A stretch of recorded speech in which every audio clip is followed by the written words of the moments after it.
तो next chapter हम discuss कर रहे हैं, चैप्टर नंबर 12 एटम्स। ठीक है, अब आपको पता होगा यूट्यूब पे अभी फ्री ऑफ कॉस्ट सीरीज चल रही है जो कि CBSE term two board examinations को टारगेट कर रही है ना। तो इसमें अभी आपको मैं 2 चैप्टर्स करवा चुका हूँ। कौन से ईएम वेव्स आपका आ चुका है और आपका डुअल नेचर आ चुका है। तो 2 चैप्टर्स आपके कंप्लीट हो चुके हैं। आज होपफुली 3 चैप्टर्स आ जाएंगे। पहला तो कौन सा है, एटम्स। इसके बाद हम लेंगे न्यूक्लियस, उसके बाद हम लेंगे सेमी कंडक्टर्स। तो मैं कोशिश करूंगा कि आज के आज ही ये दोनों चैप्टर्स भी यूट्यूब पर आपको अवेलेबल हो जाए। ठीक, अब एक बात सुन लो, एटम्स के अंदर से इस बार सीबीएसई ने कुछ भी डिलीट नहीं करा है। वैसे भी छोटा सा चैप्टर है, बड़ा आसान सा है, कोई दिक्कत नहीं है। ठीक, अच्छा, इसके अंदर ही क्योंकि थ्योरेटिकल चैप्टर है तो मैं बिल्कुल जितनी भी एक्सप्लेनेशन है ना आपको बिल्कुल बहुत ही सिंपल लैंग्वेज में, बिल्कुल सिंपल अंडरस्टैंडिंग के अंदर बता रहा हूँ कि कैसी चीज़ें हो रही हैं, ताकि आप उसको बिल्कुल अपनी भाषा के अंदर एग्जाम के अंदर लिख कर आ सकें। ठीक है, और जो फॉर्मुलेस हैं, फॉर्मुलेस इस बार इस जो चैप्टर स्पेसिफिकली वाला चैप्टर, इसके अंदर फॉर्मुलेस भी आपको डिराइव करने पड़ते हैं। तो डिराइव आपको जो डेरिवेशन हैं आपके, वो भी बिल्कुल मैं आसान तरीके से समझा रहा हूँ। बिल्कुल मैंने हैंड रिटन नोट्स बनाए पूरे। ये जो नोट्स हैं आपको डेरिवेशन इसके अंदर सब कुछ है, ये आपको मिल जाएंगे हमने टेलीग्राम चैनल पर, जिसका नाम है @सिंह साहब केमिस्ट्री, सिंह साहब केमिस्ट्री। डिस्क्रिप्शन में भी लिंक गिवन है, वहाँ से आप जाके डायरेक्टली ज्वाइन कर सकते हैं। क्लास खत्म होने के बाद नोट्स आपको मिल जाएंगे, और साथ ही जो 2 लेक्चर्स हैं ईएम वेव्स और डुअल नेचर, उसकी लिंक भी मैं आपको डिस्क्रिप्शन में दे दूंगा, तो वहाँ से जाके आप वो भी देख सकते हो। तो चलो स्टार्ट करते हैं एटम्स। अब देखो, एटम तो हम सब जानते ही हैं, है ना, कि एटम होता क्या है। शुरू से पढ़िए एक बात, smallest unit of matter that has characteristic properties of chemical element. सबको पता है एक मैटर, उसका स्मॉलेस्ट यूनिट क्या होता है, वो एटम होता है। ठीक है, ये एटम ऐसा बना रखा है। अभी डिस्कस करेंगे ये आया कैसे। ठीक है ना, अभी आपको दिख रहा है सिर्फ ये, अभी डिस्कस करेंगे कि ये बना कैसे, इसको पता कैसे चला कि ये ऐसा होता है इसका स्ट्रक्चर। ठीक है, अब देखो, डुअल नेचर में हमने ये देखा था कि इलेक्ट्रॉन्स मिल गए थे। इलेक्ट्रॉन्स क्या होते हैं, नेगेटिवली चार्ज्ड। पर हमको पता चला कि जो एटम्स है, साइंटिस्ट ने फाइंड आउट करा कि जो एटम्स है वो क्या होते हैं, इलेक्ट्रिकली न्यूट्रल होते हैं। तो ये तो ऑब्वियस थी, ये तो ऑब्वियस बात है कि अगर नेगेटिव चार्ज है और टोटल नेट जो है वो 0 है, न्यूट्रल है, तो कहीं ना कहीं पॉजिटिव चार्ज भी प्रेजेंट होना चाहिए। क्या बात समझ में आई, पॉजिटिव चार्ज भी प्रेजेंट होना चाहिए। तो ये तो ऑब्वियसली अंडरस्टैंडिंग से समझ में आ गया कि यार पॉजिटिव चार्ज तो होगा कहीं ना कहीं। बट इसकी जो लोकेशन है ना, वो फाइंड आउट करना एक बड़ा टास्क था कि लोकेशन है क्या इसकी। मतलब आप एक तरह से ये देख रहे हो कि इलेक्ट्रॉन और आपका जो पॉजिटिव चार्ज है, जिसको हम बाद में जाके न्यूक्लियस बोलेंगे, वो कैसे अरेंज्ड एक एटम के अंदर। तो हम बेसिकली क्या देखने वाले हैं इसके अंदर अभी, स्ट्रक्चर ऑफ एटम। ठीक है ना, स्ट्रक्चर ऑफ एटम। हम कोशिश कर रहे हैं कि हम एटम का स्ट्रक्चर जो है वो उसको डिराइव कर सके। तो इसको देखने के लिए कि पॉजिटिव चार्ज कहाँ कहाँ लोकेटेड है या किस जगह पे लोकेटेड है, इसके लिए बहुत सारे मॉडल्स प्रपोज करे गए। ठीक है, तो सबसे जो 3 पॉपुलर मॉडल्स हैं जो आपके एनसीईआरटी में गिवन है, वो पहला कौन सा है उसमें, थॉमसन प्लम पुडिंग मॉडल। ठीक है, इसके बाद आपका रदरफोर्ड मॉडल, और उसके बाद आपका बोहर्स मॉडल। ठीक, तो ये 3 मॉडल्स आपके सिलेबस में हैं, इसको डिस्कस करते हैं। सबसे पहले आपके पास थॉमसन प्लम पुडिंग मॉडल। इन्होंने क्या कहा कि आप जो है ना, आपका जो एटम है इसको आप एक स्फीयर की तरह मानो, कि सॉलिड स्फीयर की तरह, और उसके अंदर पूरे में यूनिफॉर्मली पॉजिटिव चार्ज भर दो। कैसे, यूनिफॉर्मली पॉजिटिव चार्ज आपने भर दिया और उसके अंदर इलेक्ट्रॉन्स को डिस्ट्रीब्यूट कर दो जगह जगह पे। तो देखो ये ऐसा गिवन है, ये जो आपका ऑरेंज पोर्शन ये क्या है, पॉजिटिव चार्ज। ठीक है, और ये आपकी जो इलेक्ट्रॉन्स हैं, नेगेटिव चार्ज क्या थे, इलेक्ट्रॉन्स थे, वो आपके ये रहे बीच बीच में। इन्होंने इसको कंपेयर करा किससे, वाटरमेलन से। जैसे वाटरमेलन होता है ना, तरबूज, तो तरबूज में क्या होता है कि आपका जो रेड पोर्शन होता है उसको आप मान लो पॉजिटिव चार्ज है, क्योंकि यूनिफॉर्मली डिस्ट्रीब्यूटेड है, और उसके अंदर जो सीड्स होती है, ब्लैक सीड्स, उनको आप समझ लो कि वो इलेक्ट्रॉन्स है। तो ये बिल्कुल वाटरमेलन की जैसा दिखता था। बात समझ में आई। तो ये था आपका थॉमसन प्लम पुडिंग मॉडल। ये भी फेल हो गया। ठीक है, क्योंकि आगे जो एक्सपेरिमेंट्स करे गए उसको ये सेटिस्फाई नहीं करता था। ठीक है, नेक्स्ट जो एक्सपेरिमेंट अपने पास वो है रदरफोर्ड मॉडल। ठीक है, इन्होंने अपना एक मॉडल दिया जो कि काफ़ी सक्सेसफुल हुआ। इसके कुछ ड्रॉबैक्स थे, वो भी डिस्कस कर लेंगे। ठीक है, यहाँ से हुआ आपकी डिस्कवरी किसकी, न्यूक्लियस की। रदरफोर्ड ने ही किसकी डिस्कवरी करी थी, न्यूक्लियस की करी थी। तो कैसे करा था इन्होंने एक एक्सपेरिमेंट करा था जिसका नाम था alpha particle scattering experiment.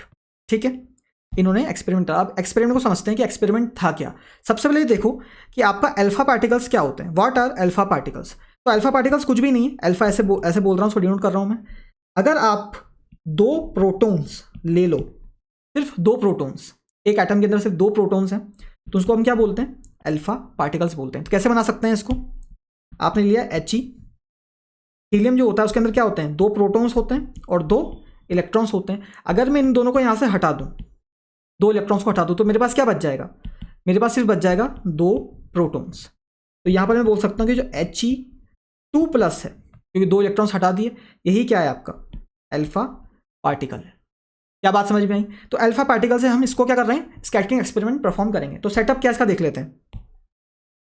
Rutherford ने कुछ ऐसा सेटअप करा। अब यहाँ पर समझो क्या हो रहा है। ये 3D मॉडल है, अभी इसको आप बेसिक मॉडल भी देखेंगे अपन, जिससे अपन एक्सप्लेन करेंगे क्या चीज़ें हो रही हैं।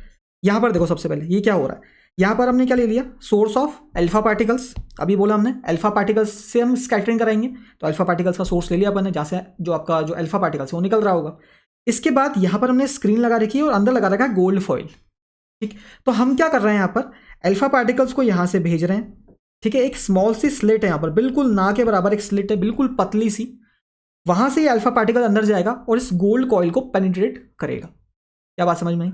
इस गोल्ड कॉइल को पेनिट्रेट करेगा और यहां से जाके ये स्कैटर होंगे, ऐसे फैल जाएंगे। ये हमको ऑब्जर्वेशन हुई, ठीक है ना, ये एक्सपेरिमेंट हुआ, तो हमको पता चला कि ये स्कैटर हो गए। स्कैटर हुए कैसे पता चला?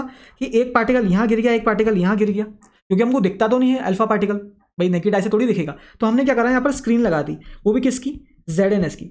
ZNS स्क्रीन क्या होती है? फ्लोरोसेंट होती है। फ्लोरोसेंट का मतलब ये है कि अगर उस पर कोई भी पार्टिकल आके टकराता है ना, तो वहाँ पर ग्लो होता है। तो जैसे यहाँ पर आके टकराया ये, तो यहाँ पर ये ग्लो होने लग जाएगा, तो हमको पता चल जाएगा कि यहाँ पर कोई ना कोई पार्टिकल आके टकराया है।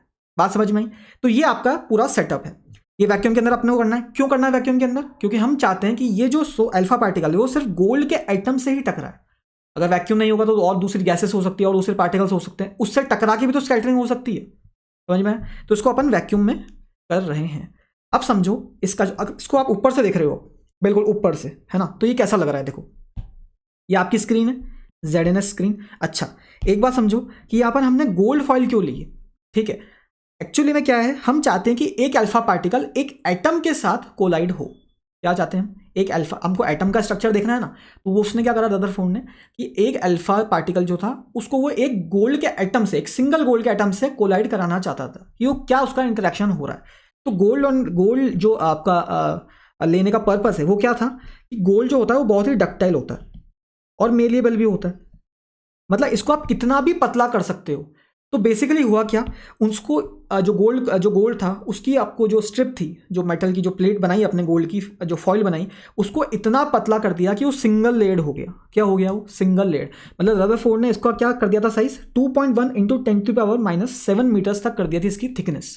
कितनी कम है सोचो। ये गोल्ड के साथ ही पॉसिबल है, क्योंकि गोल्ड टूटता नहीं है। क्यों? क्योंकि वो डक्टाइल भी है और मेलिएबल भी है, इसलिए हमने क्या लिया?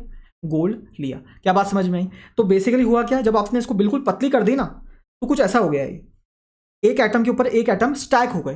तो बेसिकली अल्फा पार्टिकल यहां से आएगा और यहां पर आके इससे इंटरेक्ट करेगा, तो ये सिंगल ऐसे शीट लगी हुई है। तो हम मान सकते हैं इतनी पतली कर दी कि एक के ऊपर एक के ऊपर एक के ऊपर एक एटम स्टैक हो गए। क्या बात समझ में आई? ठीक है, अच्छा, इस पर वापिस आएंगे, कुछ और समझाना है मुझे इसमें। अब सुनो, अब क्या करा हमने, यहां पर सोर्स था आपका, ठीक है, और अल्फा पार्टिकल्स का सोर्स था।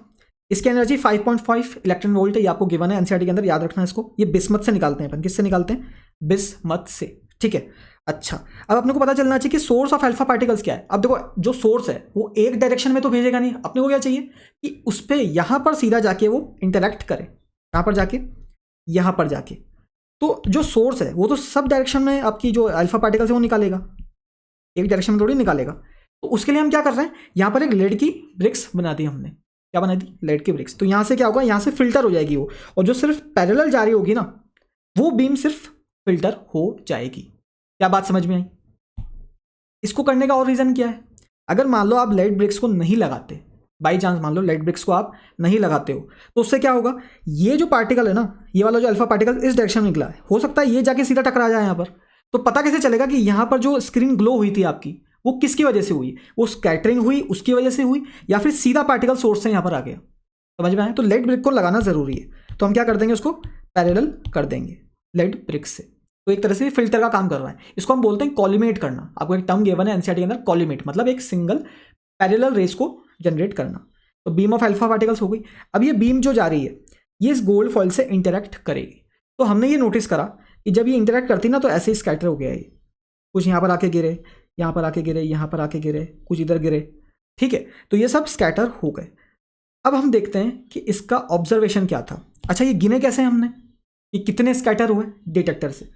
जैसे ही वो ग्लो होता था ना, डिटेक्टर जो है वो पता लगाता था कि किस एंगल पे कितना ग्लो हो रहा है, मतलब किस एंगल पे कितनी बार ग्लो हो रहा है। तो उससे पता चल जाएगा अपने को कि किस एंगल पे कितने पार्टिकल्स आके गिरे, कितने अल्फा पार्टिकल्स आकर गिरे। क्या बात समझ में आई? तो यहाँ पे डिटेक्टर का काम ये है।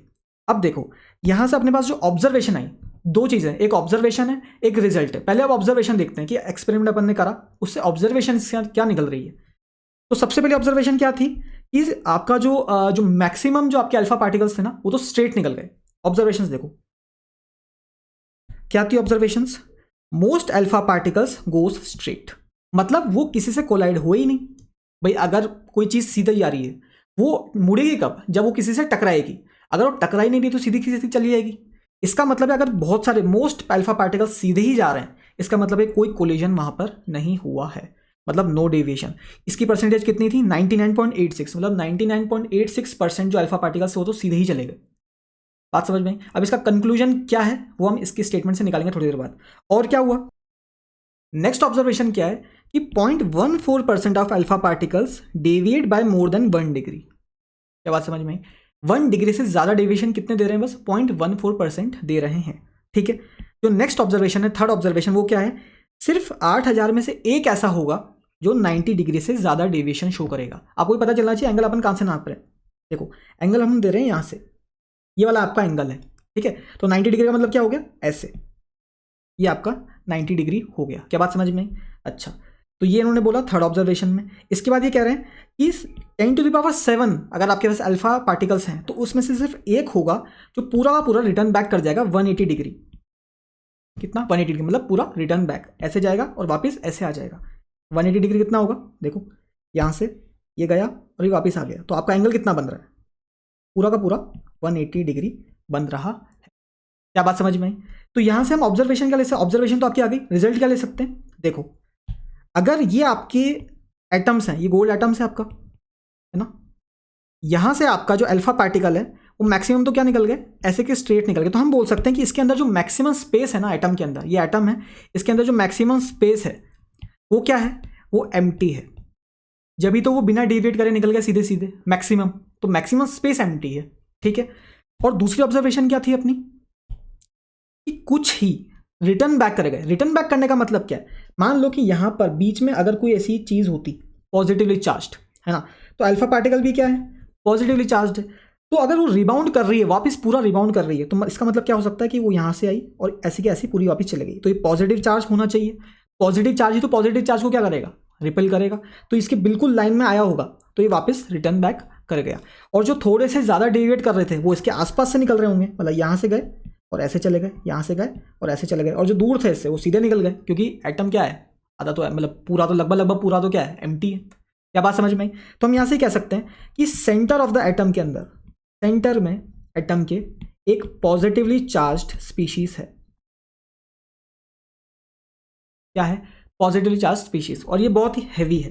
हैवी कैसे बोल रहा हूं मैं? क्योंकि मुझे पता है कि जब अल्फा पार्टिकल यहां पर आया ना तो ये एटम नहीं हिला, अल्फा पार्टिकल वापस चला गया। इसका मतलब है अल्फा पार्टिकल्स की जो वो होगी, जो मास होगा वो बहुत ही कम होगा। किसके कंपैरिजन में? इस एटम के कंपैरिजन में। तो हम बोल सकते हैं कि बहुत ही हैवी चीज है जो भी अंदर पड़ी है ना, क्योंकि मोस्ट ऑफ द क्या है? स्पेस तो बाकी एम्प्टी है, बीच में जो भी है कंसंट्रेटेड, ठीक है, वही उसको वापस क्या कर रहा है? रिपेल कर रहा है।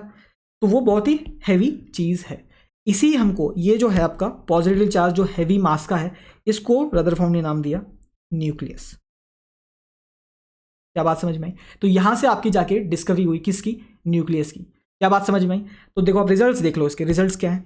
Since large number of alpha particles goes undeflected, maximum undeflected गए थे, and small fraction of only rebounds, कुछ ही वापस रिबाउंड हुए, तो हम बोल सकते हैं this is due to very less collision, that is mass of atom is concentrated in a small volume called nucleus. ये पॉजिटिव चार्ज होता है, हमने अभी देखा है। क्यों होता है वो भी देख लिया। अच्छा, this nucleus is positively charge, पता है, and is located at the centre. ये भी आपका कंक्लूजन यहां से आ गया। इसके बाद most part of the atom is empty, ये भी हमको पता चल गया। इसके बाद रदरफोर्ड ने ये बोला कि जो आपके इलेक्ट्रॉन्स होते हैं ना, वो न्यूक्लियस के अराउंड मूव करते हैं, मतलब उसके अराउंड चक्कर लगाते हैं। तो यहाँ पर देखो ऐसे ये चक्कर लगा रहा है, ये न्यूक्लियस है आपका, है ना, पॉजिटिव चार्ज दिखा रहेगा यहाँ पर, और इलेक्ट्रॉन्स आसपास चक्कर लगा रहे हैं उसके। क्या बात समझ में आई? तो ये था आपका क्या, रदरफोर्ड का स्कैटरिंग एक्सपेरिमेंट। ठीक है, तो यहाँ से आप ग्राफ भी देख सकते हो क्या हो रहा है। यहाँ पर बना रखा है स्कैटरिंग एंगल, कितने एंगल पे वो स्कैटर हो रहा है पार्टिकल, और number of scattered alpha particles. ठीक है, अब देखो यहाँ पर क्या है, जब 0 डिग्री का मतलब है कोई डेविएशन नहीं हुआ है, कोई स्कैटरिंग नहीं है, तो वहाँ पर देखो कितना लार्ज नंबर है, 10⁻⁷। ठीक है, मतलब मोस्ट अल्फा पार्टिकल्स सीधे निकल गए, वो अपने डिस्कस कर रहा था। जैसे जैसे आपकी स्कैटरिंग एंगल बढ़ता जाएगा, वैसे वैसे नंबर ऑफ पार्टिकल्स क्या होते जाएंगे, कम होता जाएगा। तो यही आपका इस ग्राफ में रिप्रेजेंट कर रहा है। और जैसे आपका जो लास्ट है 180 डिग्री, मतलब पूरा रिटर्न बैक कर गया, वो कितना है, वो तो बहुत ही कम है। देखो 10 के आसपास, मतलब 50 के आसपास आ रहा है वो, यहाँ पर 10⁻⁷ है, यहाँ पर 50 के आसपास नंबर दिखा रहा है। तो कितना कम हो गया ये रिबाउंड, समझ में आई? तो ये आपका ग्राफ हो गया। ठीक है, तो ये डिस्कशन हो गया अपना। अच्छा, जो रदरफोर्ड थे उन्होंने ये भी बताया कि आपकी जो साइज होती है न्यूक्लियस की वो कितनी होती है। तो उन्होंने बताया कि 10⁻⁻15 टू 10⁻⁻14 मीटर की इसकी रेडियस होती है। ठीक है ना, इस न्यूक्लियस की। और एटम का भी बता दिया, जो एटम का जो साइज होता है वो 10⁻⁻10 मीटर की रेंज में होता है। इसका मतलब आप ये बोल सकते हो कि इससे कितना है, 10⁴ गुना ज़्यादा है, इससे न्यूक्लियस से, रेडियस ऑफ न्यूक्लियस। क्या बात समझ में आई? जब भी तो 10⁴ इंटू 10⁻⁻14 क्या हो जाएगा, 10⁻⁻10 हो जाएगा। ठीक है, तो ये रेडियस ऑफ एटम। क्या बात समझ में आई? तो ये रिलेशन भी अपने को याद होना चाहिए। इसको हम प्रूव करेंगे न्यूक्लियाई के अंदर कि कैसे ये प्रूव होता है। ठीक है, तो साइज ऑफ न्यूक्लियस आपको समझ में आ गया। अच्छा, एक और चीज़ इसके अंदर होती है इम्पैक्ट पैरामीटर। इम्पैक्ट पैरामीटर कुछ भी नहीं है, स्कैटरिंग हो रही है आपकी, ये टारगेट न्यूक्लियस, स्कैटरिंग आपकी हो रही है, हमको पता है न्यूक्लियस जो है वो रिपेल करके तो स्कैटरिंग हो रही है, अल्फा पार्टिकल पॉजिटिव रिपेल कर रहे हैं। अच्छा, अब देखो हम ये बोल रहे हैं, सिंपल सी बात है कि जितना अल्फा पार्टिकल्स न्यूक्लियस के क्लोज होगा वो इतना ज़्यादा स्कैटर करेगा, इतना ज़्यादा डिविएट करेगा। देखो यहाँ से जो बिल्कुल इसकी लाइन में आ रहा था तो वापस पीछे लौट गया, दिख रहा है आपको? इसको थोड़ा सा और जूम करता हूँ, दिख रहा है? यहाँ से भी जो इसकी बिल्कुल लाइन में आया वो तो पूरा का पूरा पीछे रिबाउंड कर गया। तो इसमें रिबाउंड कर गया, थोड़ा सा आगे जो था, थोड़ा सा जो ऊपर आ रहा था वो स्कैटर हो गया, जो और ऊपर था वो थोड़ा कम स्कैटर हुआ, तो थोड़ा ज़्यादा ऊपर था वो थोड़ा और कम स्कैटर हुआ। ऐसे करके जो बिल्कुल यहाँ से निकल रहा होगा, बहुत दूर से निकल रहा होगा, वो तो सीधा का सीधा निकल गया। तो हम ये बोल सकते हैं कि जो आपका डिस्टेंस है न्यूक्लियस का और अल्फा पार्टिकल्स के बीच में जो डिस्टेंस है, मतलब ये b, इसको हम बोलते हैं इम्पैक्ट पैरामीटर। तो मैंने क्या बोला कि इम्पैक्ट पैरामीटर अगर बढ़ जाता है तो इसका मतलब क्या है, डिस्टेंस फ्रॉम न्यूक्लियस बढ़ जाता है। जितना अल्फा पार्टिकल न्यूक्लियस से ऊपर होगा तो उसकी जो बीच की लेंथ है वो क्या है, आपका इम्पैक्ट पैरामीटर b। तो जैसे जैसे आपका डिस्टेंस बढ़ेगा न्यूक्लियस से, आपका इम्पैक्ट पैरामीटर बढ़ेगा। इम्पैक्ट पैरामीटर बढ़ेगा तो क्या होगा, रिपल्सिव फोर्स कम हो जाएगी, ऑब्वियस सी बात है, इफेक्ट कम होगा, जो डिस्टेंस डिपेंडेंट फोर्स होती है आपकी कूलॉम्बिक फोर्स। इसके बाद रिपल्सिव फोर्स कम हुई, इसका मतलब वो डिफ्लेक्शन कम शो करेगा, क्योंकि स्कैटरिंग नहीं होगी इतनी, तो डिफ्लेक्शन भी कम हो गया और स्कैटरिंग भी आपकी कम हो गई। तो ये आपका इम्पैक्ट पैरामीटर। क्या बात समझ में आ गई? ठीक। अच्छा, एक यहाँ पर जो एक इंपॉर्टेंट कंसेप्ट है वो क्या है, डिस्टेंस ऑफ क्लोजेस्ट अप्रोच। ठीक है, तो यहाँ पर एक क्वेश्चन के थ्रू मैं आपको करा देता हूँ। Find the closest distance to nucleus with use of 7.7 mega electron volt alpha particles. आप क्या यूज कर रहे हो, 7.7 मेगा इलेक्ट्रॉन वोल्ट के अल्फा पार्टिकल यूज कर रहे हो उस स्कैटरिंग एक्सपेरिमेंट के अंदर, और आपको बोला जा रहा है कि अब बता दो कि क्लोजेस्ट डिस्टेंस क्या है, मतलब अल्फा पार्टिकल्स कितना, सबसे पास कितना जा पा रहा है न्यूक्लियस के। ठीक है, तो कैसे निकालेंगे इसको, देखो ध्यान से। यहाँ पर क्या करा है मैंने, एक सिंपल सा फिगर क्या है, ये अल्फा पार्टिकल है, ये यहाँ से चला, ठीक है, ये आपका क्या है, न्यूक्लियस, ग्रीन कलर का, ये क्या है आपका न्यूक्लियस है। अब अल्फा पार्टिकल ऐसा गया और मान लो यहां तक गया और वापस रिबाउंड कर गया, क्या कर गया, रिबाउंड कर गया। तो मैं बोल सकता हूं कि ये जो डिस्टेंस है बीच का, ए पॉइंट और आपके न्यूक्लियस के बीच में डिस्टेंस है वो आर है, ये क्या है आपका डिस्टेंस ऑफ क्लोजेस्ट अप्रोच। अब सुनना ध्यान से, मैंने आपको बोला था कि 7.7 मेगा इलेक्ट्रॉन वोल्ट इसकी क्या है, अल्फा पार्टिकल्स की एनर्जी है। ठीक है, अगर ऐसा है तो मैं बोल सकता हूँ kinetic energy of alpha particle 7.7 mega electron volt. इसके बाद पोटेंशियल एनर्जी क्या होगी इसकी, जब ये बिल्कुल पास में आ जाएंगे, जब ये बिल्कुल पास में आ जाएंगे तो रुक जाएंगे एकदम, एक स्टॉप, मतलब अगर वो पीछे मुड़ रहा है वापस तो कहीं ना कहीं उसकी वेलोसिटी रुक गई ना भाई, वेलोसिटी रुकती है उसके बाद ही तो चेंज हो गई वापस। वेलोसिटी पहले इस डायरेक्शन में थी, उसके बाद वो इस डायरेक्शन में हुई, तो चेंज हुई है ना, तो इसका मतलब वेलोसिटी बीच में जीरो हुई होगी। इसका मतलब है मोमेंटरीली वो स्टॉप हुआ है, कहीं ना कहीं मोमेंट के लिए स्टॉप हुआ है। तो उस मोमेंट पर बोल रहा हूँ मैं, ए पॉइंट पर अल्फा पार्टिकल की जो पोटेंशियल एनर्जी वो कितनी होगी, अपने को फॉर्मूला याद होता है इलेक्ट्रोस्टैटिक से, के Q1 Q2 upon are. Q1 क्या है यहाँ पर, अल्फा पार्टिकल का चार्ज, Q2 क्या है, न्यूक्लियस का चार्ज। अच्छा, अब देखो मैं आपको ये बोलता हूँ कि ये अलग क्वेश्चन है मेरा थोड़ा सा, है ना, यहाँ पर, क्योंकि अपन बोल रहे हैं कि यहाँ पर सेड जो एटॉमिक नंबर होता है आपका वो यहाँ पर इंट्रोड्यूस हो गया, पर इसके साथ ही कराना जरूरी था, इसलिए मैं यहाँ पर करा रहा हूँ। तो हम बोल सकते हैं जो अल्फा आपका जो Q1 है, अल्फा पार्टिकल का जो चार्ज है वो कितना है, 2 इलेक्ट्रॉन के बराबर है, बात समझ में आई। और आपका जो Q2 है, क्योंकि अपने को पता है इलेक्ट्रॉन और प्रोटॉन का चार्ज क्या होता है, दोनों सेम होता है, बस एक पॉजिटिव होता है कि नेगेटिव होता है, ठीक है। Q2 जो है वो गोल्ड का है ना, गोल्ड का एटॉमिक नंबर क्या होता है 79, तो मैं बोल सकता हूँ 79 उसके अंदर क्या है, इलेक्ट्रॉन्स है, तो 79 इलेक्ट्रॉन्स है उसके अंदर, तो मैं बोल सकता हूँ 79 इंटू ई, ये उसके ऊपर क्या है, चार्ज है, किसके ऊपर, न्यूक्लियस के ऊपर। इसके अंदर जितने प्रोटॉन्स होंगे ना, जितने नंबर ऑफ इलेक्ट्रॉन्स जितने नंबर ऑफ प्रोटॉन्स, तो इलेक्ट्रॉन्स कितने हैं 79, क्योंकि 79 उसका क्या है, एटॉमिक नंबर है, प्रोटॉन्स है ना, तो 79 इंटू ये आपका चार्ज 2 हो गया।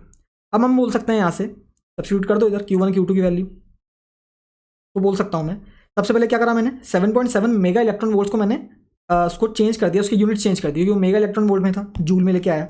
7.7 इंटू 1.6 इंटू 10 की पावर -19, ये क्या हुआ, मैंने इसको जूल्स में कन्वर्ट कर दिया, और 10 की पावर 6 ये क्या है, मेगा, तो मेगा को भी कन्वर्ट कर दिया। 9 इंटू 10 टू द पावर 9, के की वैल्यू होती है के Q1 Q2 बाय आर, है ना, के की value into 2e Q1 into Q2 79e upon R, ये क्या है, आर तो अपने को निकालना है, यहाँ से आप कैलकुलेट करोगे तो आपके पास आर की वैल्यू आ जाएगी क्या, आर इक्वल्स टू 3 इंटू 10 की पावर -14 मीटर। क्या बात समझ में आई। यहाँ पर आपको समझ में आना चाहिए कि जो आपके Z होता है वो क्या होता है आपका, एटॉमिक नंबर होता है। एटॉमिक नंबर किसके बराबर होता है आपका, एटॉमिक नंबर होता है नंबर ऑफ प्रोटॉन्स के बराबर, नंबर ऑफ प्रोटॉन्स। क्या बात समझ में आई, नंबर ऑफ प्रोटॉन्स के बराबर होना चाहिए। तो ये न्यूक्लियस में अपन पढ़ते हैं कि प्रोटॉन्स कहाँ से आए, न्यूक्लियॉन्स कहाँ से आए, न्यूट्रॉन्स कहाँ से आए, पर इसके अंदर क्योंकि अल्फा पार्टिकल्स की स्कैटरिंग से रिलेटेड क्वेश्चन था तो मैंने यहाँ पर करवा दिया। क्या बात समझ में आई, तो ये चीज़ें आपके पास हो गई हैं, ठीक है। अब देख लेते हैं ड्रॉबैक्स क्या है इसके, बड़ा अच्छा मॉडल था और अपने को पता है कि ऐसे ही मॉडल लगभग लगभग अपन आज की तारीख में देखते हैं। तो ड्रॉबैक्स क्या थे इसके, इन्होंने बोला can not explain stability of electrons around nucleus. अब देखो सीधी सी बात है, अगर इन्होंने बोला था कि पॉजिटिव चार्ज बीच में है और आसपास इलेक्ट्रॉन चक्कर लगा रहा है, ठीक है, अगर इलेक्ट्रॉन चल रहा है, उसकी को इलेक्ट्रॉन चल रहा है तो वो कंटिन्यूसली क्या करेगा, रेडिएशन इमिट करेगा, क्या करेगा, रेडिएशन इमिट करेगा, भाई उसके पास एनर्जी है तो चलेगा तो रेडिएशन इमिट भी तो करेगा। तो अगर ऐसे करते करते उसकी एनर्जी क्या हो जाएगी, बिल्कुल कम हो जाएगी, तो धीरे करते करते करते करते गिर जाएगा। तो देखो इलेक्ट्रॉन घूम रहा है, रेडिएशन पास करता रहेगा, यहाँ पर एनर्जी कम होती जाएगी, तो एनर्जी जैसे जैसे कम होती जाएगी वैसे वैसे ही ये कोलैप्स होता जाएगा और अंदर घूमते घूमते स्पाइरल शेप के अंदर न्यूक्लियस में जाके भिड़ जाएगा और का विनाश हो जाएगा। पर ऐसा तो होता नहीं, क्योंकि अपने को पता है इलेक्ट्रॉन्स तो हैं और न्यूक्लियस भी हो, है ना, इलेक्ट्रॉन्स और न्यूक्लियस ऐसे मिलते नहीं आपस में। तो इसका मतलब इलेक्ट्रॉन्स जो है इसकी स्टेबिलिटी अभी तक डिफाइन हुई नहीं कि स्टेबिलिटी कहाँ से आई इसकी इलेक्ट्रॉन की, ये घूम तो रहे हैं पर स्टेबल कैसे हैं ये, ठीक है। तो ये चीज़ जो थी ये एक्सप्लेन नहीं कर पाए रदरफोर्ड, ये बोहर ने बाद में जाके एक्सप्लेन करी, उसको हम देखेंगे। इसके बाद क्या था next point, can not explain discrete spectrum of atom.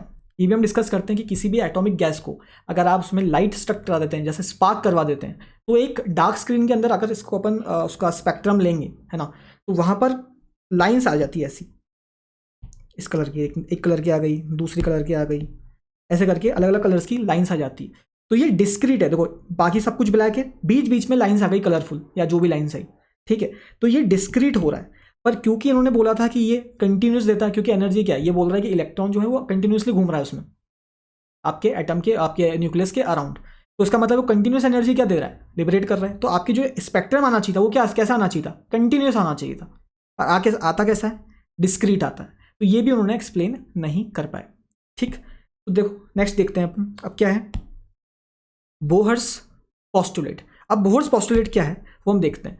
तो आपको समझ में आ गया ड्रॉबैक्स क्या थे इसके। अब इनको ड्रॉबैक्स को सही करने के लिए अपने जो बोहर थे उन्होंने कुछ बातें बोली, जिसकी वजह से ये एटम जो आपका स्ट्रक्चर था रदरफोर्ड का, ये बिल्कुल बढ़िया हो गया। क्या बोला इन्होंने बोला electrons in an atom can, यहाँ पर 2 बार लग गया, can revolve in certain stable orbits. Stable orbits के अंदर ये रिवॉल्व करते हैं without emission of radiant energy.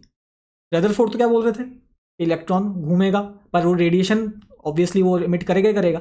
Bohr ने क्या बोला कि ऐसे कुछ पाथ होते हैं न्यूक्लियस के अराउंड, ऐसे कुछ पाथ होते हैं न्यूक्लियस के अराउंड जहां पर अगर इलेक्ट्रॉन रिवॉल्व करे तो वो एनर्जी, वो क्या करता है, एनर्जी रेडिएट नहीं करता। अगर वो एनर्जी रेडिएट नहीं कर रहा है इसका मतलब वो स्टेबल है। क्या बात समझ में आ गई। तो ये बोहर ने बोल दिया, सिर्फ बोल दिया उसको अभी, ठीक है। इसके बाद क्या बोला इन्होंने, these stable orbits are called stationary orbits. इन ऑर्बिट्स को क्या नाम दिया, ऐसे स्पेशल ऑर्बिट्स को, हर ऑर्बिट्स नहीं है, मतलब हो सकता है ये वाला जो ऑर्बिट है इसके अंदर वो चीज़ ना हो, है ना, यहाँ पर अगर इलेक्ट्रॉन घूमेगा तो इस रेडिएट जो एनर्जी है वो रेडिएट करेगा, पर कुछ जो स्टेशनरी ऑर्बिट्स हैं वो स्टेबल ऑर्बिट्स होते हैं, वहाँ पर एनर्जी रेडिएशन नहीं होता है, उसके लिए वो स्टेबल होता है इलेक्ट्रॉन आपका। क्या बात समझ में आई? तो ये स्टेशनरी ऑर्बिट्स इनको बोलते हैं, जिनकी डेफिनेट एनर्जी होती है, डेफिनेट मतलब वो चेंज नहीं हो रही, एक फिक्स एनर्जी उसकी है। क्या बात समझ में आई? तो ये आपका फर्स्ट पोस्टुलेट है। फर्स्ट पोस्टुलेट्स आपको बिल्कुल लाइन बाय लाइन इसको याद करना है, क्योंकि सीधा एग्जाम में पूछ लेते हैं इसको, ठीक है ना, बहुत ही इंपॉर्टेंट है। सेकंड क्या बोला इन्होंने, सेकंड कहा electrons revolve around nucleus, electrons revolve around nucleus only in those orbits, अभी ऑर्बिट्स की बात कर रहे थे अपन, स्टेबल ऑर्बिट्स के बारे में, stationary orbits, for which angular momentum is some integral multiple of h/2π। क्या कहा इन्होंने, वो जो स्टेशनरी ऑर्बिट्स हैं उसके अंदर जो इलेक्ट्रॉन रिवॉल्व कर रहा है उसका एंगुलर मोमेंटम जो होगा वो nh/2π के मल्टीपल में होगा। यहाँ पर जो n है वो क्या है, 1 2 3 4 5 6 ऐसे करके इंटीजर्स वैल्यू है, 1 से लेकर चलते जाओ सारे जितने भी हैं, ठीक है। तो आपकी ये जो इक्वेशन है L equals to NH, L क्या है यहाँ पर, एंगुलर मोमेंटम, क्या है होता है L, एंगुलर मोमेंटम, इसकी वैल्यू क्या होती है NH/2π। तो ऐसे जो ऑर्बिट्स होंगे, ऐसे जो स्टेशनरी ऑर्बिट्स, ऐसे जो ऑर्बिट्स होंगे जिसकी जो एंगुलर मोमेंटम, उसमें इलेक्ट्रॉन जब घूमेगा, जब अगर उसका एंगुलर मोमेंटम किसके बराबर आता है, NH/2π के बराबर आता है, n क्या यहाँ पर मल्टीपल है कोई भी, तो वो स्टेशनरी ऑर्बिट है लाएगा। क्या बात समझ में आई? तो ये आपका बोहर का सेकंड पोस्टुलेट हो गया। तीसरा क्या बोला उन्होंने, तीसरा उन्होंने बोला कि when electron goes from higher energy orbital to lower energy orbital, भाई बहुत सारे ऑर्बिटल्स होंगे क्योंकि NH/2π है ना, तो H/2π वाला भी होगा, 2H/2π वाला भी होगा, 3H ऐसे करके बहुत सारे ऑर्बिट्स होंगे। तो मैं बोल देता हूँ कि यहाँ पर पॉजिटिव न्यूक्लियस है, इसके बाद फिर यहाँ पर ये पहला ऑर्बिट, ये दूसरा ऑर्बिट, ये चौथा ऑर्बिट, ये तीसरा ऑर्बिट, ठीक है। तो ऐसे बहुत सारे ये ऑर्बिट्स बने हुए, ठीक है।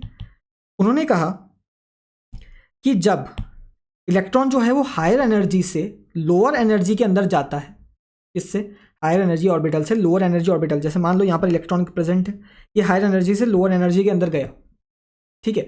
अगर ऐसा हुआ है, a photon is emitted having energy equal to the energy difference between initial and final state. तो क्या होगा, जब ये ऊपर से यहाँ से हायर एनर्जी से लोअर एनर्जी में जाएगा, तभी जब शिफ्ट होगा ना, जब ये ट्रांजिशन करेगा, तब यहाँ पर एक फोटोन इमिट होगा। क्या होगा, एक फोटोन इमिट होगा, और उस फोटोन की जो एनर्जी होगी, फोटोन की एनर्जी कितनी लिखते थे अपन, आपको याद होगा डुअल नेचर से, H इंटू म्यू, वो किसके बराबर होगी, EH माइनस EL, मतलब energy difference between initial state, मतलब आपकी जो हायर एनर्जी थी, एंड फाइनल स्टेट जो आपकी लोअर एनर्जी है, जब हायर एनर्जी से लोअर एनर्जी में गया। क्या बात समझ में आ गई?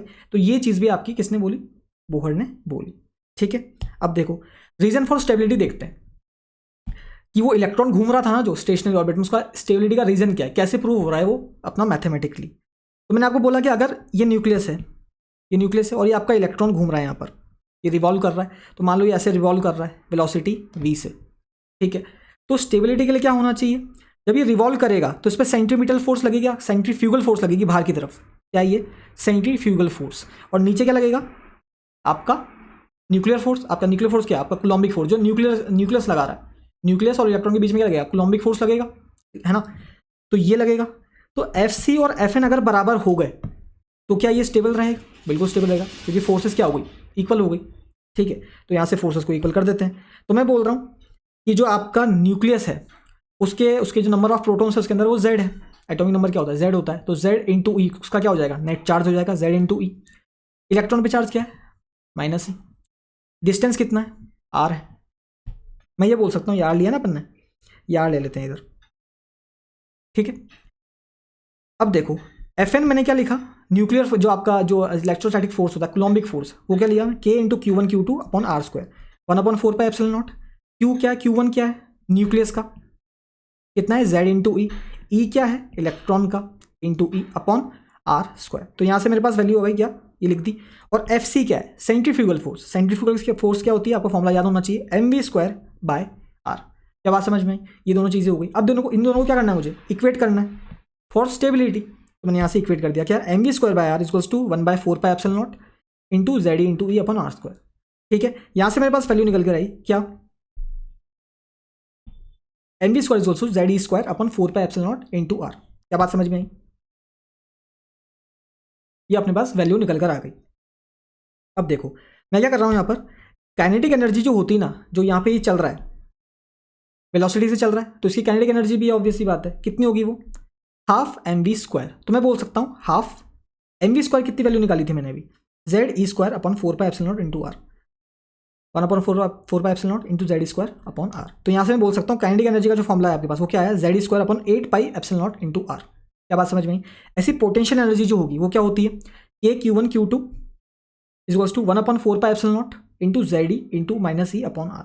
ठीक है, यहाँ पे सिर्फ R² नहीं नीचे, पोटेंशियल एनर्जी ऐसे लिखते हैं अपन, -E यहाँ पर लगाया मैंने, क्योंकि पोटेंशियल एनर्जी क्या होती है उसमें अपन वो मतलब एक स्केलर क्वांटिटी है, तो उसमें अपन को नेगेटिव साइन भी यूज करना पड़ेगा। ठीक है, तो ये क्या आ गया आपके पास, -ZE² अपॉन 4πε0 इंटू आर। अब जो टोटल एनर्जी होगी वो कितनी होगी, भाई summation of kinetic energy plus potential energy. तो यहाँ से क्या आ गया आपके पास, ZE² upon 8πε0 into R kinetic energy, plus minus में थी ना ये नेगेटिव थी, -ZE² अपॉन 4πε0 इंटू आर। इसको अब जब आप सॉल्व करेंगे तो आपके पास आंसर क्या आएगा, -ZE² अपॉन 8πε0 इंटू आर। तो ये आपकी क्या होगी, टोटल एनर्जी होगी। क्या वैल्यू है इसकी, -ZE² अपॉन 8πε0 इंटू आर। क्या बात समझ में। देखो ये जो वैल्यू है, ये वाली वैल्यू, ये क्या है, नेगेटिव है। नेगेटिव एनर्जी का मतलब क्या होता है, वो बाउंड है। क्या है वो, बाउंड। और हम लोग जानते भी हैं जो इलेक्ट्रॉन है वो घूमता रहता है, तो वो बाउंड है, वो बाहर नहीं निकल रहा है ना, वो बाउंड है न्यूक्लियस है, न्यूक्लियस ने उसको पकड़ के रख रखा है, तो इसलिए इसकी एनर्जी क्या आ रही है, नेगेटिव आ रही है। क्या बात समझ में आई। तो यहाँ से अपने को बात समझ में आ गई। ठीक है, अब देखो ये रिलेशन है, इसको आप कंपेयर करोगे तो ये रिलेशन आपके पास आ जाएगा, total energy is equals to negative of minus kinetic energy is equals to potential energy का। क्या बात समझ में आ गई। तो ये रिलेशन आपको याद होना चाहिए।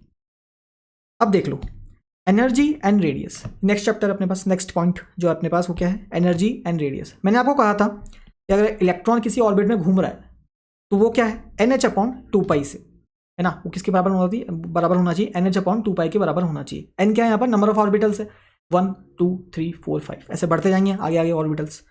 ठीक है, तो मैं बोल सकता हूँ कि L अगर मैं लिखना चाहूँ तो क्या लिखूंगा, L R×P। R क्या है, ये रेडियस वेक्टर, P क्या है, MV मतलब मोमेंटम वेक्टर। तो R×P कितना एंगल है बीच में, 90 डिग्री है, तो sin 90 हो जाएगा। ठीक है, यहाँ से आपके पास वैल्यू हो जाएगी R×P।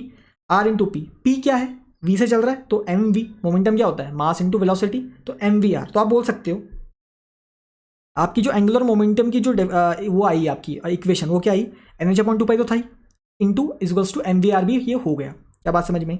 अच्छा अब देखो, अगर मुझे रेडियस निकालना हो, मुझे अगर nth ऑर्बिट का रेडियस निकालना हो, यहाँ पर ये nth ऑर्बिट क्या है, यहाँ पर n क्या है, ये ऑर्बिट है ना, फर्स्ट ऑर्बिट सेकंड ऑर्बिट, मतलब n इक्वल्स टू 1 क्या होगा, फर्स्ट ऑर्बिट होगा, सेकंड क्या होगा, n इक्वल्स टू 2 वाला होगा। तो मैं चाह रहा हूँ कि nth ऑर्बिट की रेडियस मैं निकाल दूँ। तो मैं क्या कर रहा हूँ यहाँ पर, देखो मेथड देखना क्या कर रहा हूँ मैंने क्या करा, दोनों तरफ इसको स्क्वायर कर दिया, तो क्या हो गया, m² b² r² equals to n² s² upon 4π²।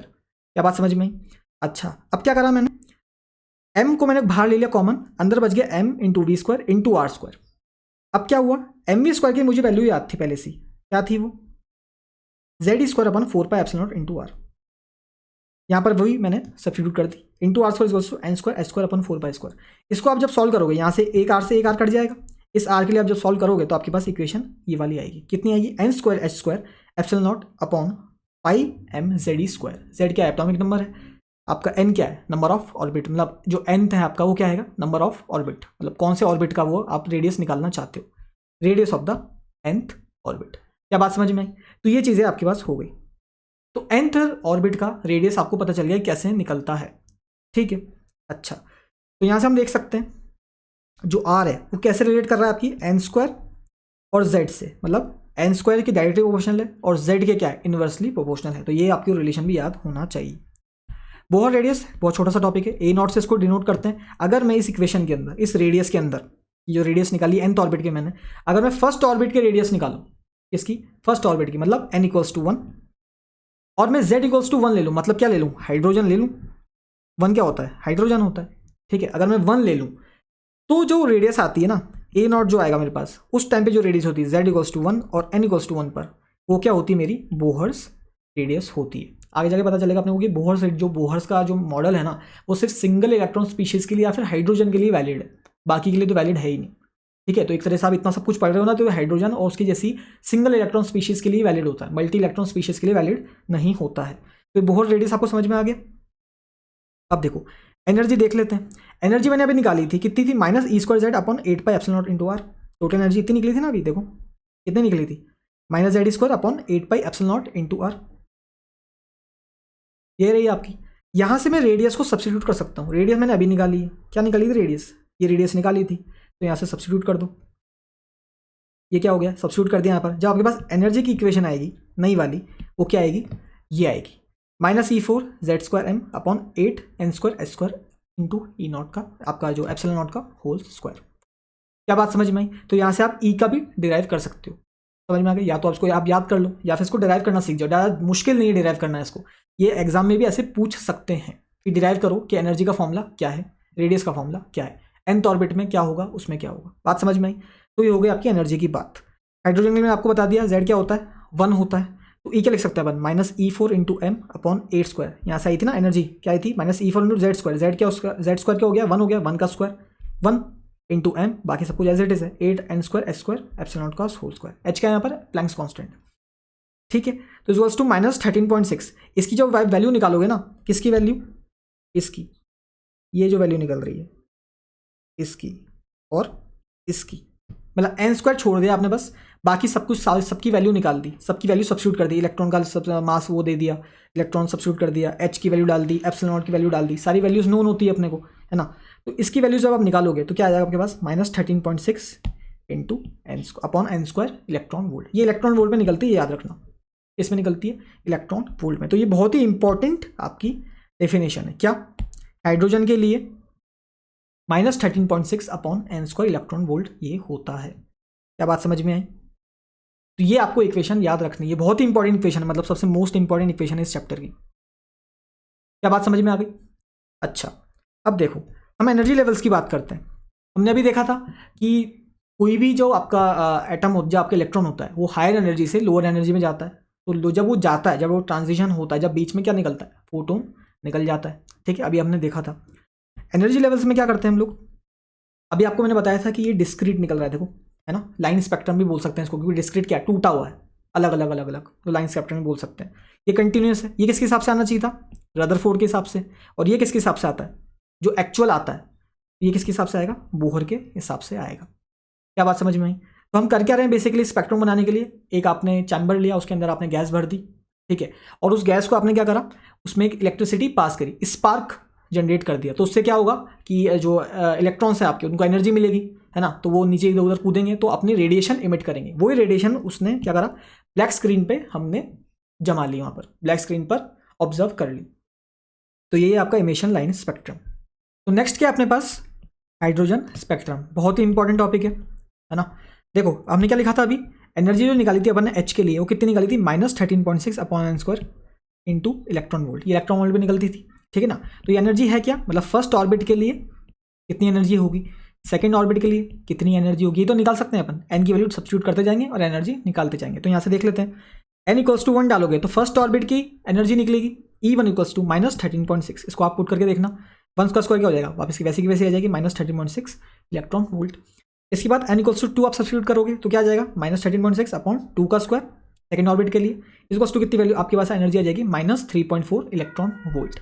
तो एक स्पेसिफिक जो आपका एटम है उसका एक स्टेशनरी ऑर्बिट होगा, उसके लिए एनर्जी क्या होती है, कांस्टेंट होती है। तो n1 के लिए ये होगी, n इक्वल्स टू 1 के लिए, n इक्वल्स टू 2 के लिए इतनी होगी, ऐसे n इक्वल्स टू 3, 4, 5। तो एनर्जी लेवल्स हम बना सकते हैं यहाँ से, ठीक है। टोटल एनर्जी लिखी हुई है अलग अलग n के लिए, ठीक है। n इक्वल्स टू 1 मतलब ग्राउंड स्टेट में पड़ा है, और n इक्वल्स टू 1 के अलावा जितनी भी ऊपर वाले स्टेट्स हैं उनको हम क्या बोलते हैं, एक्साइटेड स्टेट्स, मतलब n इक्वल्स टू 2, 3, 4, 5 ऐसे करके जितना भी ऊपर आप चले जाओ। क्या बात समझ में? तो यहाँ पर हम क्या कर रहे हैं, ध्यान से सुनना। n इक्वल्स टू 1 के लिए मैंने लिख दिया energy minus 13.6, n equals to 2 के लिए कितनी आई थी, माइनस 3.4, ऐसी n इक्वल्स टू 3 के लिए 1.51, 0.85, ऐसे करके जब आप इन्फिनिटी पे ले जाओगे, मतलब आप इसने n को क्या कर दिया आपने, इन्फिनिटी कर दी, तो क्या हो जाएगी एनर्जी, जीरो हो जाएगी। क्या हो जाएगी, जीरो हो जाएगी, मतलब यहाँ पर जो आपका इलेक्ट्रॉन है वो क्या हो जाएगा, फ्री हो जाएगा। क्या बात समझ में आ गई? अब एक चीज समझो यहाँ से, मैंने आपको बोला जैसे जैसे आप n बढ़ाओगे तो एनर्जी क्या हो रही है, सोच के देखो, एनर्जी भी बढ़ रही है। देखो n इक्वल्स टू 1 पे कितनी थी, minus 13.6, minus 13.6, n equals to 2 पे कितनी थी, माइनस 3.4। कौन सी बड़ी है, ये बड़ी है, तो मैं बोल सकता हूँ ई की ये जो सेकेंड वाली एनर्जी थी वो बड़ी थी किससे, E1 से। तो मैंने क्या कर दिया, N को इंक्रीज करा, 1 से 2 कर दिया, तो आपकी एनर्जी भी क्या हो गई, इंक्रीज हो गई। तो ये बात आपको ध्यान रखनी है क्या, कि जैसे जैसे आपका जो ऑर्बिटल है ना, उसमें आप ऊपर जाते जाओगे, मतलब n = 1 से फिर 2 3 4 ऐसे करके आपकी एनर्जी भी जो होती रहेगी वो क्या होती रहेगी, इंक्रीज होती रहेगी। क्या बात समझ में आई? तो यहाँ से क्लियर हो गया अपने को, ठीक है। अब नेक्स्ट बात सुनो, यहाँ पर मैं आपको बोल रहा हूँ, पहली बार अपन ने देखा था कि जो आपका इलेक्ट्रॉन है वो हायर एनर्जी से लोअर एनर्जी में गया मान लो, ठीक है। तो जब वो ऐसा करता है तब वो क्या करता है, फोटोन को इमिट करता है। इसको करता है फोटोन को इमिट, जिसकी एनर्जी कितनी होती है, h/μ होती है। मैंने आपको ये बताया था कि एनर्जी कितनी होती है, एनर्जी डिफरेंस बिटवीन 2 लेवल्स। तो EH हायर एनर्जी से आया था, लोअर एनर्जी में चला गया, इनके बीच का जो डिफरेंस होगा वो कितना होगा, h/μ के बराबर होगा। अब यहाँ पे सुनना ध्यान से, EH क्या बोल रहा हूँ मैं, N2, ये हायर एनर्जी लेवल है, क्या है ये, हायर एनर्जी लेवल, और ये है आपका lower energy level. Lower energy level का मतलब ये नहीं कि 1 में आ रहा है, n = 1 में आने का मतलब नहीं है, ये कंपैरेटिव है। मतलब अगर मैं बोल रहा हूँ आपका N2 जो है वो अगर 4 है तो आपका जो N1 हो सकता है वो क्या हो सकता है, 1 हो सकता है, 2 हो सकता है या 3 हो सकता है, ठीक है। क्योंकि 4 से वो 1 में गिर जाएगा तो भी हायर एनर्जी से लोअर एनर्जी में आ रहा है, क्योंकि n ज़्यादा होगा तो एनर्जी ज़्यादा होगी। तो सबसे ज़्यादा एनर्जी किसकी है, n = 4 की है। उससे कम किसकी होती है, 1 या 2 या 3 की। तो 4 से 1 में आ जाए या 4 से 2 में आ जाए, 4 से 3 में आ जाए। बात समझ में आई? तो यहाँ पर N2 क्या है, हायर एनर्जी, और N1 क्या है, आपका लोअर एनर्जी। तो सुनना यहाँ में ध्यान से हो क्या रहा है, मुझे पता है कि EH क्या है, अभी अपन ने निकाला था कि किसी भी ऑर्बिट की मैं एनर्जी निकाल सकता हूँ, कहाँ से, -13.6 अपॉन n²। तो यहाँ पर मैं लिख दूंगा N2 क्या लिखूंगा मैं, -13.6 Z² अपॉन n²। यहाँ पर Z² क्यों ले रहा हूँ मैं, क्योंकि यहाँ पर तो मैंने क्या हाइड्रोजन के लिए मान लिया था, किसके लिए, हाइड्रोजन के लिए मान लिया था। एक जनरल की अगर मैं बात करूँ तो यहाँ पर क्या करता मैं, Z² को बस 1 नहीं मानता, समझ में आई? यहाँ पर Z² होता ना, ये Z², इसको मैं 1 नहीं लेता तो Z² आ जाता सीधा। तो मैं बोल रहा हूँ आपकी जो एनर्जी होगी कितनी होगी, -13.6 इंटू Z² अपॉन n2 का स्क्वायर। Z² क्यों है फिर से समझ लो, अगर हाइड्रोजन होता तो 1 रख दोगे Z की जगह, तो वापस वो इक्वेशन आ जाएगी हाइड्रोजन वाली। पर अभी क्योंकि मैं जनरल एटम के लिए बात कर रहा हूँ, जनरल एटम के लिए, कोई भी एटम के लिए, तो Z² मैंने लिख दिया, उसका एटॉमिक नंबर डाल देना, माइनस इसकी एनर्जी, लोअर वाली एनर्जी N1 वाली, -13.6 इंटू Z² अपॉन N1 का स्क्वायर। क्या बात समझ में आई? इसको आप सॉल्व करोगे, म्यू क्यों लिख सकते हो आप, म्यू क्या है आपकी फ्रीक्वेंसी, उसको लिख सकते हो अपन C अपॉन लैम्डा। C क्या है, स्पीड ऑफ लाइट, लैम्डा क्या है आपकी वेवलेंथ, ठीक है। तो आप जिसको सॉल्व करोगे तो आपके पास इक्वेशन आएगी 1 upon lambda is equals to 13.6 upon HC into Z²। ये हो गया आपको 1 अपॉन N1 का स्क्वायर माइनस 1 अपॉन N2 का स्क्वायर, ठीक है। यहाँ पर ये जो आपकी टर्म है ना, ये जो पूरी टर्म है आपकी, कौन सी वाली, ये वाली टर्म, ये है आपका रिडबक्स कांस्टेंट। ये रिडबक्स इक्वेशन होती है बेसिकली, है ना, क्या बोलते हैं इसको, रिडबक्स इक्वेशन। तो ये जो आपका 13.6 अपन HC की वैल्यू है, H की वैल्यू भी अपने को पता है, C की वैल्यू भी अपने को पता है, तो उनको पुट कर दोगे और 13.6 से डिवाइड कर दोगे तो क्या आपका पास आंसर क्या आएगा, 1.09 इंटू 10⁻⁷ मीटर 9। क्या समझ में आ गई बात, रिडबक्स कांस्टेंट, ठीक है। तो ये इक्वेशन आपके पास आ गई, ये इक्वेशन भी आपको याद होनी चाहिए। ये क्या है, lambda, 1 upon lambda, lambda of emitted photon, जो फोटोन निकल रहा था उसकी वेवलेंथ। क्या बात समझ में आ गई? यहाँ से अगर आपको थोड़ी सी कंफ्यूजन हो तो इसको आप ऐसे लिख सकते हो, N1 क्या है यहाँ पर, एनर्जी, मतलब जो आपका जो ऑर्बिट था लोअर ऑर्बिट वाला, लोअर ऑर्बिट वाली की एनर्जी माइनस हायर एनर्जी की ऑर्बिट वाली एनर्जी। बात समझ में आ गई? इसको भी ऐसे लिख सकते हो, ठीक है। तो स्पेक्ट्रम देख लो, स्पेक्ट्रम होता है ना, अब कूद रहे हैं क्योंकि वो मैंने आपको बताया हायर एनर्जी से लोअर एनर्जी में जाएंगे, देखो ये हायर एनर्जी से लोअर एनर्जी में जा रहे हैं, तो इस बहुत सारी चीज़ें पॉसिबल हो सकती है। 2 से 1 में चला गया, 3 से 1 में चला गया, 4 से 2 में चला गया, 5 से 3 में चला गया, 6 से 7 में चला, 7 से या 5 में चला गया, बहुत सारी चीज़ें हो सकती है। तो एक एक करके डिस्कस करते हैं कि स्पेक्ट्रम कैसा बन रहा होगा इसका, है ना। तो ये देखो, ये जो आपका स्पेक्ट्रम बन रहा है ना, ये कैसा बन रहा है, अगर कोई भी जो ये सीरीज डिफाइन कर रहे हैं बेसिकली अपन यहाँ पर कि सीरीज कौन सी सीरीज है। तो मैं आपको बोल रहा हूँ कि अगर कोई भी आपका जो इलेक्ट्रॉन है अगर वो किसी भी स्टेट से nth स्टेट से अगर 1 में आता है तो उसको मैं बोलता हूँ वो लाइमन सीरीज है, ठीक है। n से 1 में, n क्या है 2 3 4 5 6 ऐसे करके इन्फिनिटी तो कहीं भी जा सकता है। तो देखो इन्फिनिटी से 1, अब उसके बाद बहुत सारे नंबर है, सारे तो बना नहीं सकते, तो 7 से 1, 6 से 1, मतलब लाइमन सीरीज के अंदर क्या हो रहा है, n से 1 में आ रहा है, मतलब एक्साइटेड स्टेट से ग्राउंड स्टेट में आ रहा है। क्या बात समझ में आई? ये है आपकी लाइमन सीरीज। क्या बात समझ में आ गई? ऐसी आपकी बाल्मर सीरीज क्या है, बाल्मर सीरीज में क्या होता है, जो आपका जो आपका जो एटम होता है, जो आपका इलेक्ट्रॉन होता है, वो आपका n से जाता है कहाँ पर, सेकंड में, मतलब सेकंड ऑर्बिट में जाएगा वो। कहाँ से कहाँ तक, n2 में जाएगा ऊपर से n, और आपका जो n होगा वो क्या होगा 3 4 5 6। 2 में आने की लिमिट है, 3 से आए, 4 से आए, 5 से आए, इन्फिनिटी से कहीं से भी आए। समझ में आई? तो देखो 7 से 2 में आ रहा है, 6 से 2 में आ रहा है, सारे सारे 2 में आ रहे हैं ये, तो इसको हम बोलते हैं बाल्मर सीरीज। यहाँ पर n क्या होगा आपका 3 होगा, 4 5 6, और यहाँ पर क्या होगा n आपका 2 3 4, ऐसे करके। क्या आपको बात समझ में आ रही है? ऐसे करके आपकी पास्चन सीरीज भी हो जाती है, और ब्रैकेट हो जाती है, फिर पी फंड हो जाती है। ठीक है, ऐसी है। इसमें 1 में आता है, इसमें 2 में आता है, इसमें 3 में आता है, इसमें 4 में आता है, इसमें 5 में आता है। ये आपको सीरीज याद करनी पड़ेगी, है ना, इसके सीक्वेंस याद कर लेना। लाइमर सीरीज 1 में, फिर बाल्मर, फिर ऐसे करके पास्चन इन ब्रैकेट और पी फंड। ठीक है, एक जो इंपॉर्टेंट पॉइंट यहाँ पर नोट करने वाला है वो क्या है कि बाल्मर जो सीरीज होती है वो विजिबल रीजन में लाई करता है। इसमें लाई करता है विजिबल रीजन में। क्या बात समझ में आ गई? तो ये पॉइंट आपको याद होना चाहिए। ठीक है, अच्छा, अब अगर इसकी मुझे वेवलेंथ निकालनी हो, भाई ये क्या हो रहा है, ये ट्रांजिशन हो रहा है ना, 7 से मान लो 1 में गिर गया तो लाइमन सीरीज हुई, तो जो फोटोन निकलेगा उस टाइम, ट्रांजिशन टाइम पे फोटोन निकलेगा, तो उस टाइम उसकी वेवलेंथ क्या होगी वो हमको देखना है। तो कैसे निकाल सकते हैं, हमने अभी फॉर्मूला देखा था 1/λ, रीडबर्ग्स इक्वेशन कितनी हो जाती है 1.09 × 10⁻⁷ z² 1/n1 का स्क्वायर माइनस 1/n2 का स्क्वायर, ये लिखा हुआ है यहाँ पर। तो लाइमन सीरीज के लिए देख लो, n1 क्या होगा आपका 1 होगा, क्योंकि 1 में आती है वो। n2 क्या होगा 2 3 4, बाल्मर के लिए 2 होगा, बाकी 3 4 5, ऐसे करके ये सारी चलती रहती है। तो आपको करना क्या है, यहाँ पर वैल्यू सब्स्टिट्यूट करनी है और आंसर निकालना है। आर एच क्या है यहाँ पर, रीडबर्ग्स कांस्टेंट 1.09 × 10⁻⁷। ठीक है, यहाँ से ये चीज़ें हो गई। अब आपको जैसे पूछा जा रहा है find wavelength of third line of Lyman series, तो देखो क्या होगा, थर्ड लाइन बोल रहा है वो, कौन सी थर्ड लाइन, तो फर्स्ट लाइन जो होगी ना वो कौन सी होगी, 2 से 1 में चला जाएगा, ये तो फर्स्ट लाइन होगी, 1 में आना है हमेशा।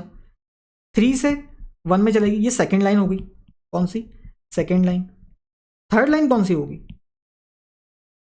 4 से 1 में।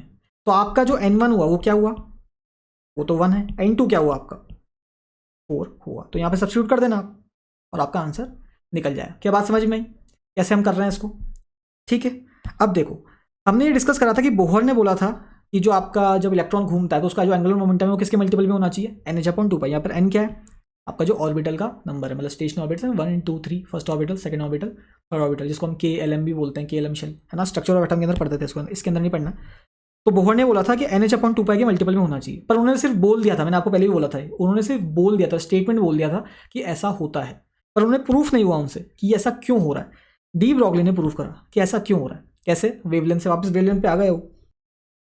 तो डी ब्रॉगली ने क्या बोला कि आपके जो इलेक्ट्रॉन्स होते हैं ना वो वेव नेचर शो करते हैं, तो वेव नेचर शो करेंगे तो वेव्स बनाएंगे, तो वो स्टैंडिंग वेव्स बनाते हैं।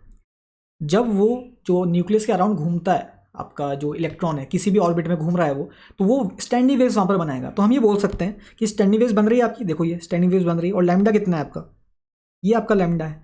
तो मैं यहाँ से कह सकता हूँ कि इसका जो सर्कमफेरेंस है वो किसके मल्टीपल में होगा, 2π = n लैम्डा। भाई स्टैंडिंग वेव्स बना रहा है ना, तो m लैम्डा, जैसे यहाँ पे कितना है लैम्डा, फिर ये लैम्डा, फिर ये लैम्डा, फिर ये लैम्डा, तो मैं बोल सकता हूँ ये 4 लैम्डा हो जाएगा इधर। तो 2π = कितना हो जाएगा 4 लैम्डा। ऐसे में किसी भी ऑर्बिट के लिए बनाऊँ तो जनरली क्या लिख सकता हूँ मैं उसके लिए, 2πr = n × लैम्डा। क्या समझ में आई? तो यहाँ से आप देखोगे तो आपके पास क्या आंसर आएगा, लैम्डा को लिख सकते हो आप h/mv, भाई h/p, अपन डी ब्रॉगली वेवलेंथ लिखते थे, यहाँ पर p होता है ना, ये आपका जो मोमेंटम होता है, mv यहाँ पर ले जाओ, 2π नीचे ले जाओ, तो ये आपके पास इक्वेशन आ जाएगी क्या, mvr = nh/2π। तो जो आपका एंगुलर मोमेंटम आ रहा है mvr, एंगुलर मोमेंटम आ रहा है वो क्या आ रहा है nh/2π आ रहा है, मतलब h/2π के मल्टीपल्स में आ रहा है। तो यहाँ से उन्होंने जो बोहर ने स्टेटमेंट दिया था उसको डी ब्रॉगली ने प्रूफ कर दिया। क्या बात समझ में आई? तो इसी के साथ अपना जो चैप्टर है एटम्स वो कंप्लीट होता है। इसके बाद हम न्यूक्लियाई देखेंगे, तो इसके जो भी नोट्स हैं, जो भी नोट्स मैंने पढ़ा है, ये लेक्चर खत्म होते ही मैं आपको टेलीग्राम चैनल पर डाल दूंगा, तो वहाँ से आप इसको एक्सेस कर सकते हैं। तो चलिए फिर मिलते हैं नेक्स्ट लेक्चर में न्यूक्लियाई।